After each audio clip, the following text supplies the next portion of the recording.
Welcome to Shadow to Soul, the podcast where real human stories meet the deeper soul lessons behind them.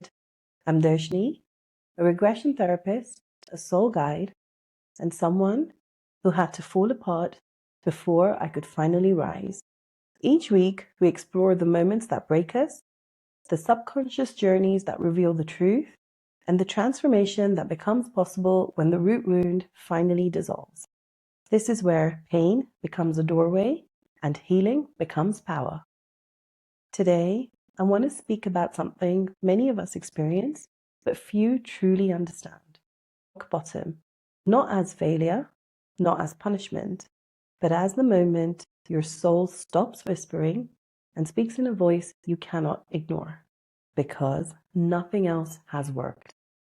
If you've ever felt broken, disconnected, overwhelmed, or unable to recognize yourself, then this episode is for you. Rock bottom feels like the end, but more often, it's when life truly begins. It's the point where every coping mechanism, every defense mechanism collapses, and the truth finally rises. My own rock bottom didn't arrive suddenly. It was a slow, quiet drowning that unfolded over almost 2 years. The kind you don't even recognize because it's happening one day at a time. And the hardest part is that life doesn't stop while you're drowning, especially when you're a mother. When you become a parent, your mind is never your own. You are always thinking about another human being. It is constant, it is instinctive. Before my son was born, my coping mechanism was to withdraw, isolate, and process on my own, and reemerge only when I'm back to normal. At the time, I didn't realize this was my coping mechanism. This was simply just how I lived, how I survived. After my son was born, that space disappeared. Even when I had physical space, emotionally and mentally, I did not. With everything else happening in my life at the time, I just stopped processing altogether. I kept going until that moment of collapse. Before we go any further, I want to let you know that this episode involves a young child in a moment that some listeners may find intense or even triggering.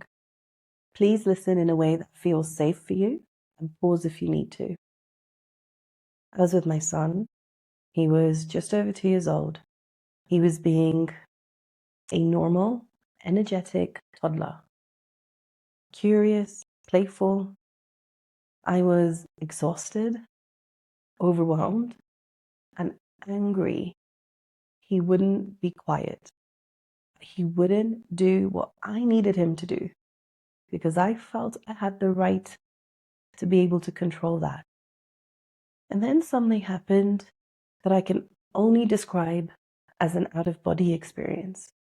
I saw myself as if from outside my body, holding my son by the shoulders and shaking him vigorously, shaking him hard.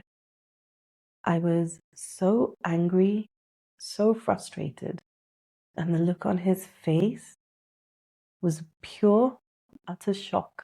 He didn't cry. And the most devastating part was that I didn't even know I was doing it until I watched myself do it. The realization that I may have handled him this way before, or even worse, broke me completely. I had sunk so far without realizing. And within that devastation, survival kicked in. I, without thinking, picked up my phone, messaged Kinnary, and booked the first available appointment with her for a regression session. I wasn't thinking anything about the actual process at all. All I knew was that I needed help.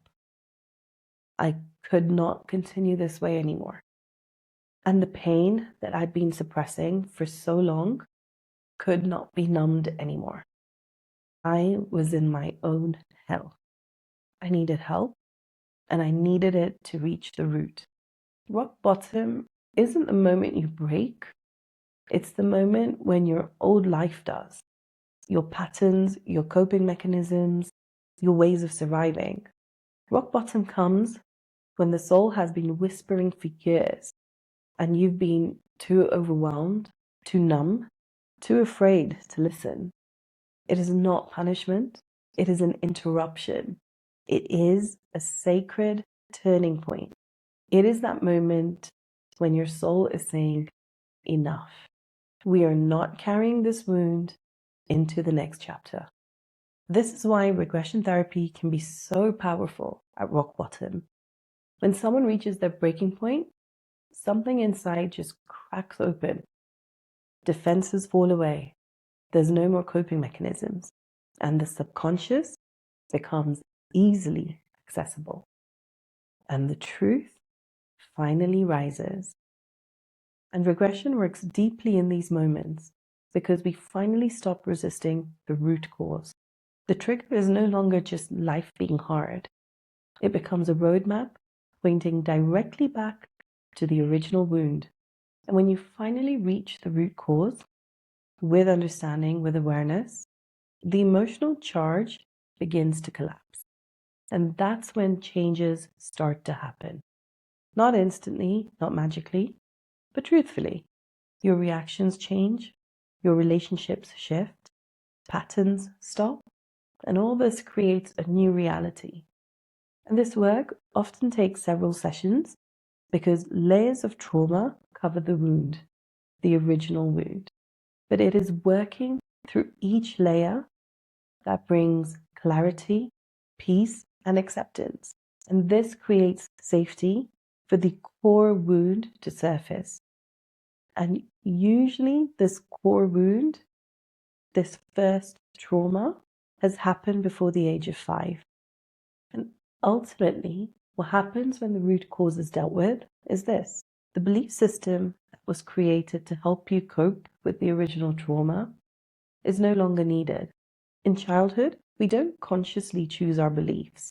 We form them to survive emotionally and through our conditioning based on our environment.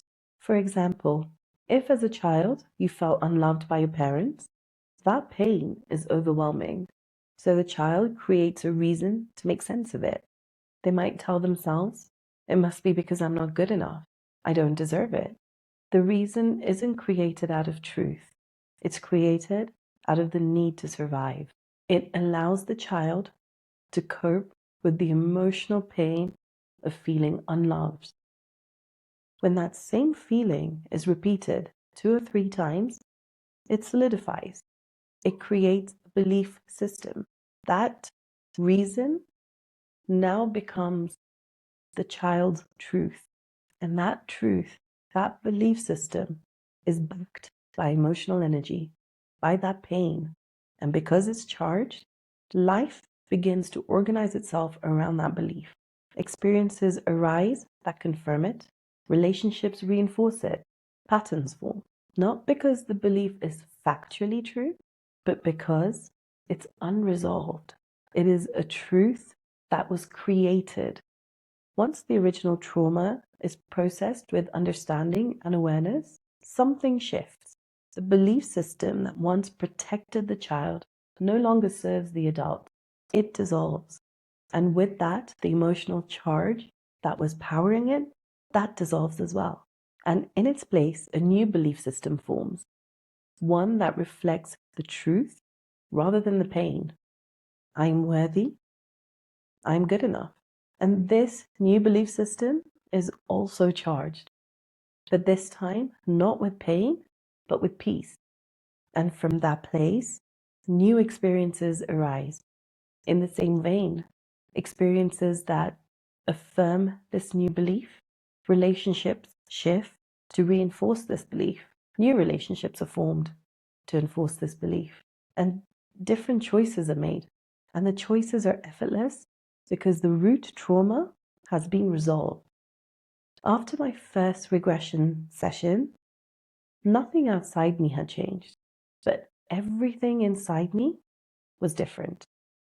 There was clarity, there was direction, and there was an inner stillness I had never known.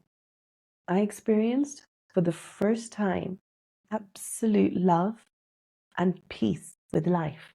I now knew what I was working towards.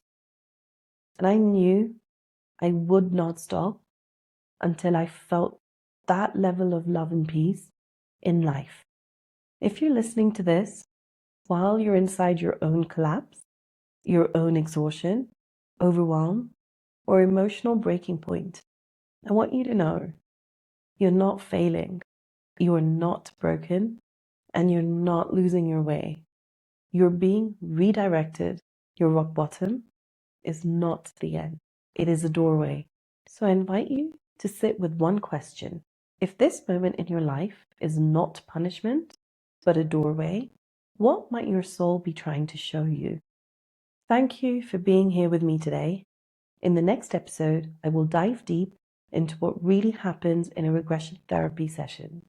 If something from today felt important to you, give yourself time to reflect on it.